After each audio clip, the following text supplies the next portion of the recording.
Hey guys, my name's Ryan. Over the last 8 weeks I've been working on a documentary film. It's about rock climbing in Victoria.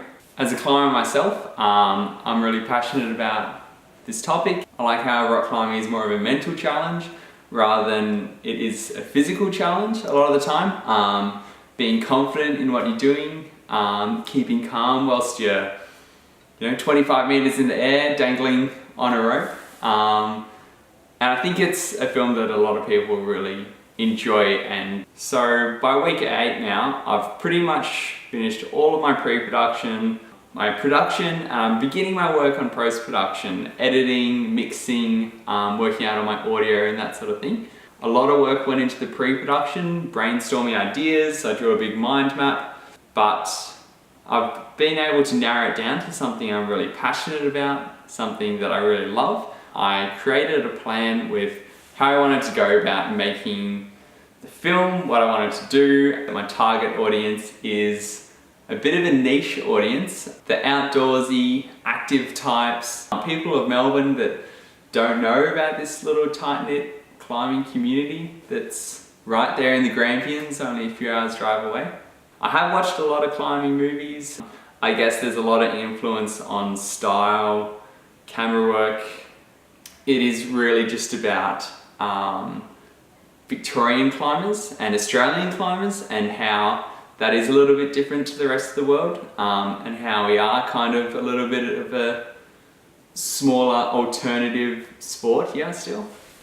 I'd suddenly realised that my schedules and my little goals were way too short. I actually needed a fair bit of time to work out all of my pre-production stuff like location, scripts, storyboards, getting all my resources, working out things with actors, and I began searching out for some inspiration and finding some films that I could use as influences. So one of the main films I was looking at is a Dan Malloy film called Slow as Fast. It's a documentary. The actual film work in it was really, really cool. Another film that I was looking at is Valley Uprising by Camp 4 Productions. That was a really big film when I watched it, in the climbing community especially. It's on Netflix, you can go ahead and watch it. I really liked the storytelling aspects of it. In terms of editing, I really liked how they were using really old photos, film photos in particular,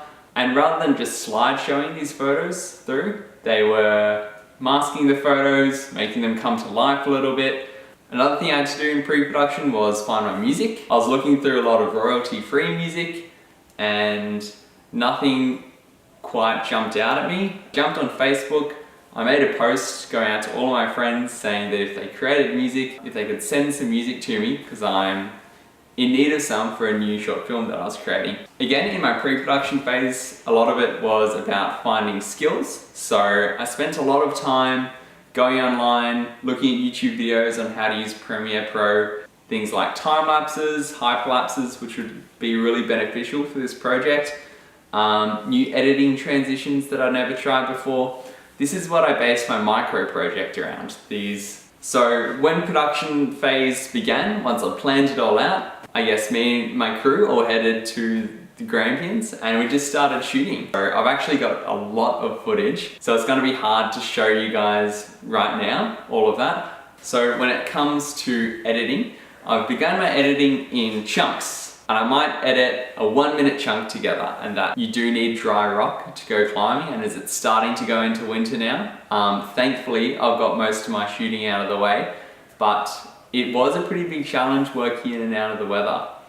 It is only 2 weeks left before I need to submit my film, and it is a lot of editing. Now that I have finished all of my production, when I've been going through the footage, I have noticed that I'm kind of lacking in some of the narration that I wanted. I called up Cam, one of the guys that's in the film, and I told him that I was going to record the phone call, and I've used some of the phone call as the narration for the film, or at least some backup narration. I learned basic lighting setups, things like key lights, hair lights, fill lights. Another challenge that I've been thinking about is actually how to name the film. I'm still not really settled on something.